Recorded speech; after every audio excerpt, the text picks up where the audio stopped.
I gotta say, I love when a show like Birdgirl comes along because for those who really mostly know you for Criminal Minds, it gives them the opportunity to see the comedic chops that you have, whether it be from Community, Another Period, Two and a Half Men, whatever it may be. Oh, you've done your Um, research. I love it. Thank you for saying that.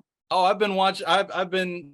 I'm not gonna lie. I've been a fan of yours for years, so Oh, no Grant. research needed.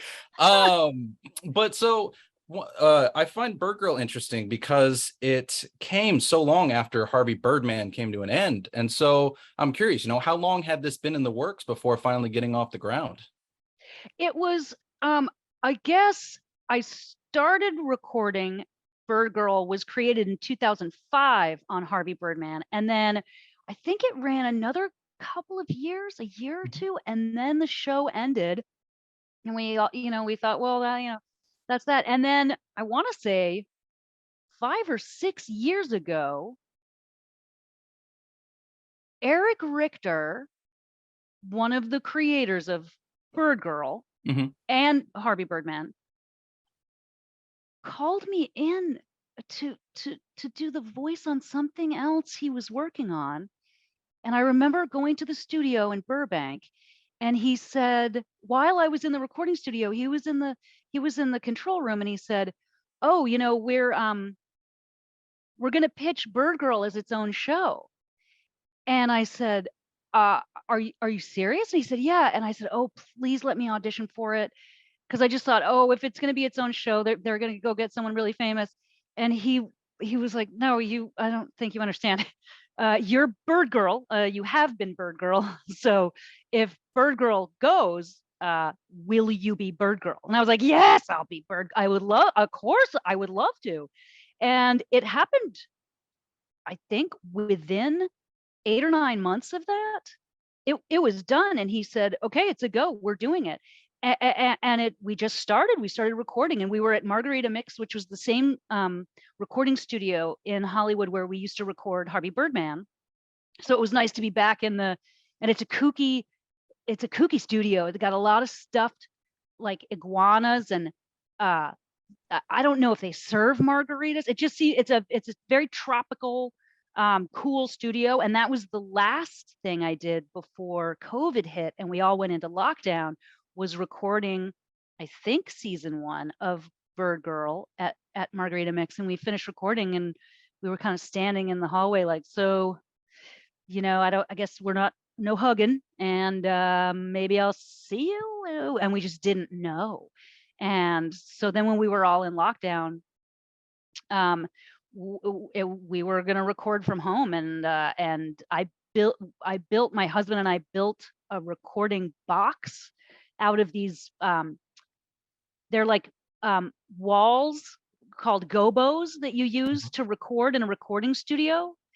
So there were these walls on a hinge with a Fernie pad over the top and a microphone to record Birdgirl. And then I thought, oh, this thing's going to last a long time, and I had a vocal booth made to record anything because I knew we were going to be locked in for a long time. I couldn't have taken longer in answering whatever your original question was.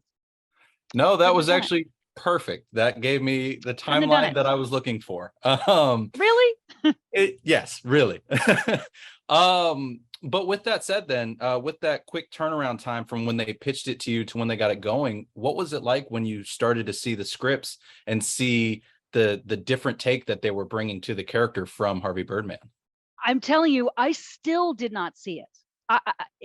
I saw what they, for season one, reading them and laughing and going, "Oh wow, this really has, they're making it, this has taken on its own world. This is really, they've really invested in creating this world and these characters and these relationships, and it's its own thing. This is like a, this is what one dreams a spinoff will be. Like, it doesn't even feel like a spinoff. It's its own world." But even then, there's no way to know what they do in animating, because I record, I don't see anyone else, and it goes away and it gets animated and it comes back. I don't know that they're doing different animation styles and all these crazy little jokes that take a second. I'm rewinding to see, wait, what was it? What did I just see? it's such a layered, bizarre, it's almost like a trippy, it's like micro dosing. Watching an episode of Birdgirl is what I imagine taking a small amount of mushrooms would be like. It's wild, and I'm laughing, and sometimes I'm like, I don't even know what I just laughed at. I don't know if I completely understand this show, and I'm one of the voices. It's trippy, and it I gets better. I think season 2 is even better than season 1. And season 1, I was already so excited once I saw them. Like, what? How did they do all this? I certainly felt the same way when I started up season 1. I was Good, like, oh wow, this okay. I'll just go along for the ride. right? Like crazy. And season 2, like all this weird animation, and Judy and Birdgirl have they're still evolving into like more strange, interesting, uh they both have problems. They're opposite. They're it's a split personality. It's just all really interesting, and I'm really just along for the ride. I just do what they say for a long time, and they have a huge library of fighting sounds and now sex sounds, where it's like, okay, once we finish recording Judy, then we'll record Birdgirl, and then we're gonna have to do all of the fighting sounds, and then you're gonna sing this song from the 50s. Okay, whatever you say. I don't know what you're doing, but it'll work out. And it has worked out great so far. And with that said, though, I love how this show does expand on Judy's struggle finding that balance between herself and Birdgirl. What for you, bringing that through your voice work, what are some of the challenges for you in finding that layer for her? I think it's really is it a challenge? I think the challenge would be, because unfortunately when I watch it, I feel like, oh, I'm not making enough of a vocal difference between Judy and Birdgirl, but they are the same person, so I shouldn't beat myself up over that. And then that sounds very much like Judy, sort of spiraling out about what she's done wrong. So um, it's really just making Judy a little bit more neurotic and vain. And then I try to think with Birdgirl that she thinks she's tougher than she is. So it's kind of trying to put a little bit of, not Christian Bale from Batman, but like trying to make her like she just thinks she knows everything. Like, I don't know, I can't explain it. It's nice that we record them separately, because we go all the way through the script once as Judy, or twice, not just once. It takes a while to record, and then go start recording again from the top as Birdgirl, and then the kicking and the sex sounds. Oh, that sounds so weird, but it is in keeping with the show. I hope I'm doing a good job of making them two different people, even though they are the same person. And that's the challenge, is they can't be too different, but they are like emotionally and mentally different. I can only imagine trying to juggle all that as an actor. No, I feel like I don't know now. Now I'm wondering if I did do a good job. I don't know. I think you did. I could certainly tell Thanks. when they were different. Okay, thank you. I love that season 2 as well sort of further explores some of her childhood with her wild father. Yes. What has that been like for you, getting to explore even further her backstory just as much as her present day story? I just love it's so cliche, but I genuinely love everything they write. And what's really nice is if I don't understand what is happening, and that happens fairly often, I would say at least once a script, I'm like, what? I don't know what this means. They'll explain to me what it's from. And so really the what's exciting about that is trying to sound like little Judy, because there's little Judy, the libido that pops out of Judy. Then there's little Judy as a kid at Lil Judy's, the restaurant. And the flashbacks, like with the wanky, the flashback to getting to getting the wanky, is trying to sound younger. But then I think they also affect it. I feel like they may, I think they may at one point have said, yeah, don't try to sound younger. We're just going to affect it later. It's all exciting and funny, but there's so much of it. And I just want to see what they do next, because you can mine years of Judy and Phil and the whole past. I don't know who, like, copyright wise they're allowed to bring back, but we'll see. I mean, they got an ABBA song and a Britney Spears song in there. So who knows? I think they're capable of anything. I would like to see more Hanna-Barbera come back from I Harvey know. Birdman. I think that would be fun. I know. It would be so great. But I don't think we weren't able to get Yogi Bear. I think I'm not sure what's allowed, or even Peter Potamus. I'm not sure what we're allowed. Like, I don't know who owns what anymore, unless it's just 3 companies own everything. So then wouldn't we be able to get permission to have all the cartoon characters we want? If we're living in a metaverse kind of world now, technically we should be able to have anyone show up on Birdgirl. I guess we'll have to keep our eyes peeled for the future, because I think there's plenty of room for it. And speaking of the future, I mean, have you talked with the creators about what they have in mind for season 3? We don't know if Should we there be have a one? season 3. I don't know when we'll find out. Did you hear something? Did you hear we had a season 3? I've not heard anything. I'm Phantom, holding out hope. Phantom, did you hear anything? I haven't heard anything. Damn it. I'd be Shoot. the last to know. They would tell PR last. They wouldn't tell me. I wouldn't know. I wouldn't know. I'll get an email from Eric a week before we start recording, and he'll be like, hey, so season 3. I hope we get a season 3. No, this interview, it's an announcement as much as it is an interview. I'm telling you directly. because I will it. But so since you did mention building your own recording booth for during COVID production, did you find that affected your performance and your work ethic at all in comparison to recording in a studio? No, actually, I give it my all every goddamn time, Grant. I don't know who you think I am. No, it's actually it didn't. I because it's this company. I think I don't know what it's called.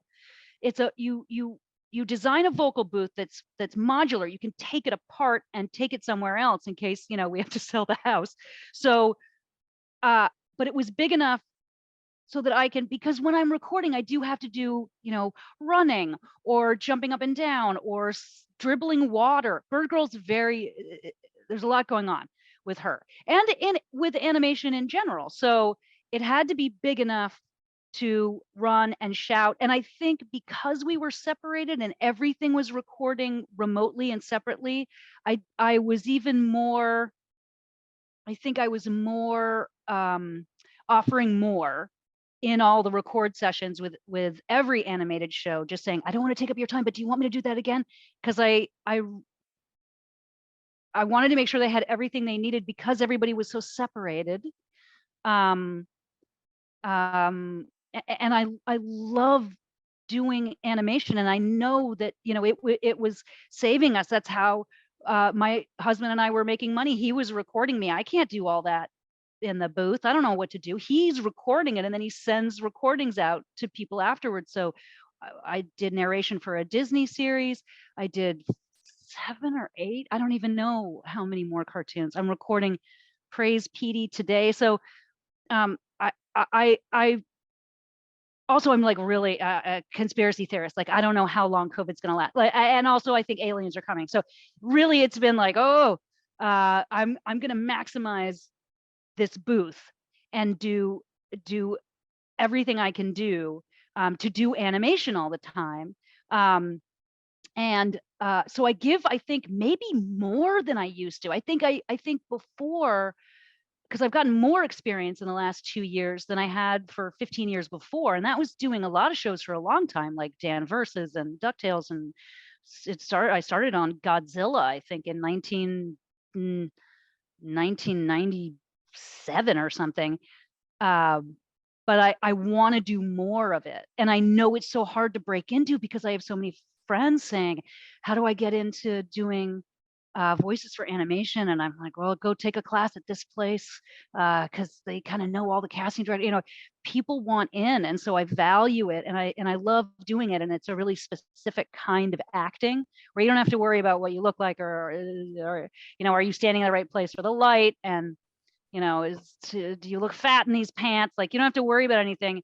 It's just having to give everything vocally, and you do the line, you know, again and again, and do it faster, do it angry, do it like you're crying, do it. And it's just really exhilarating. There's something about voice acting that's it's just different and exciting, and it feels, when you know you got it right, it feels kind of like a drug. You know, there's something, I don't know, I can't explain it. I do I sound like a drug addict?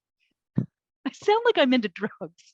I'm not. I'm into wine. I like white wine. I don't know, because before I think I said microdosing, and I don't even know what that means because I haven't done it. But I when haven't done mushrooms it are either, legal, but I maybe I'll got the do gist it. of it. Okay, all right. I'm not against it. I just don't know anything about it. Sure. That's, yeah. I mean, yeah. If you don't know much about it, then how can you be against it, right? Exactly. Oh no, did you freeze? So Oh, okay, with there you are. your mention of, I was gonna say, sorry, my internet connection's been kind Oh, of don't worry about it. wonky. With your mention of voice acting work, though, we are maybe gonna get to see you return to live action soon with Criminal Minds. I hope in the works at so. Paramount Plus, hopefully. They're saying it's going to happen. I hope so. We're all hoping so. There's nothing official in, I don't know. We're just little birdies are I feel like saying. I heard an announcement, but I could be wrong. Did you? An announcement? Like a few weeks ago, I thought I saw something, or maybe Joe shared something from a studio and everybody thought it was Criminal Minds. See, I got in trouble for saying, like, almost 2 years ago, that I didn't think it was going to happen, because we've been talking with them since 2020, and it just hasn't come together yet. And then I got in trouble for tweeting and saying, you know, I didn't think it was going to happen. And then they put out a thing saying, yes, it is going to happen. And I was like, great, I'm glad to be wrong. I want it to happen. We all want it to happen. And so I don't know what I don't know what I'm allowed to know. I just know that I can't say it's happening. I've heard it's happening. It sounds like it might be happening. We're all really hoping it happens. Because it would be, I think it would be like a limit, it would be Paramount Plus, I think. And I think it would be a limited run. And so that would give me like 6 or 7 months to do animation. If it happens, then I can do that, and then I can do that. So yeah, I really hope so. We all really hope so. We're all hoping for it. We'll have to keep our fingers crossed for that. All of our fingers are crossed. I want a formal announcement. Bantham. Has a formal announcement been made? I know, I can't help you there. I'm telling you, I'd be the last to know, but Eric would know if he heard anything. But yeah, all right. Fingers crossed, toes crossed. Well, before I let you go, because I know you have to get out of here soon. As a fan of Community, I love seeing how big the cult following for it has grown since it hit Netflix during the pandemic. Curious what that was like for you, seeing that following grow over the past few years. First of all, I didn't know that. You're telling me. I thought we never got Netflix numbers and we never find anything out. I just know that more people seem to be excited about Community and have I see people in Greendale t-shirts at the supermarket. I mean, I had a fan drew Frankie Dart and left it for me at Meltdown Comics, the Meltdown, the comic book shop on in Hollywood. People seemed to be getting more into it. I didn't know it was because Netflix had them all. But Yeah, it's that's great. And they have the Yahoo season. They have my season. they do. Woo! I win. Yeah, that was a great experience. That was actually I think I had left. I was gone from Criminal Minds and I was shooting another period, a Comedy Central show, and my agent called and said, "Hey, uh, Community called about," and I'd played a character like a year or two before, just a one-off in the basement, the IT lady, and they said, Community's asking if you would play a character in season 6 for Yahoo, and I said, the answer is yes, yes. And the agent was like, "Wait, do you want to know anything about it?" And I said, "No, I don't care. I want it. Whatever it is, I want it. I want to play that. I want to do that." Well, it's run by Dan Harmon. And I was like, I know Dan. I know what you're going to say. I want it. Give me that show. I want it. Whatever it is, I'll play it. And I did know Dan, and I know he could be kooky, but he's a genius. And he writes, I mean, you're a fan. It's its own world, that guy's brain, and it can be crazy. And those days were really long. Like, you sit around that table, man, for 17 hours. It was hard, but it was great, and such a great experience. And just those people are all so wonderful, and all of the actors and the writers and producers and just everybody on that show. It was a labor of love, and it was nearly impossible. Like, it was nearly impossible to do. And sometimes they would have to bring in a teleprompter because we didn't have a script. And it didn't matter because they were always great episodes, no matter how hard it was to make. It was just great. And I wouldn't trade a minute of being on that show for anything. So a lot of us are still holding out hope for 6 I seasons know in the a movie. movie. Ann and Joel and Yvette, I've talked to all of them, and they've talked about possibly. And Gil would and you Alice, come back everyone. if Frankie was involved? Oh, no question. There's no question. There's no question. I would assist the medic for free just to be part of the movie. Yeah, I would love to. I mean, there's so many great people though that have been in Community. That would be a tough call for Dan and Rob and those writers to have to figure out, like, oh, who do we bring back? Because, like, they're all so good. I mean, it's a great show. I do hope there's a movie, but I trust that Dan will do the right thing for that world. So if there's going to be a movie, he'll make a movie. If it doesn't feel right, he won't. And I trust in that wacky, weird man. I trust his judgment. I couldn't agree with you more. I look forward to hopefully getting that announcement, and even more so, hopefully more Birdgirl. I want more Birdgirl. I do too. On my TV. I do. We've just announced season 3. There we go. Well, Paget, thank you so much for taking the time to chat. Thank I you, really Grant. honestly appreciate it. Thank you so much. You just made me feel great.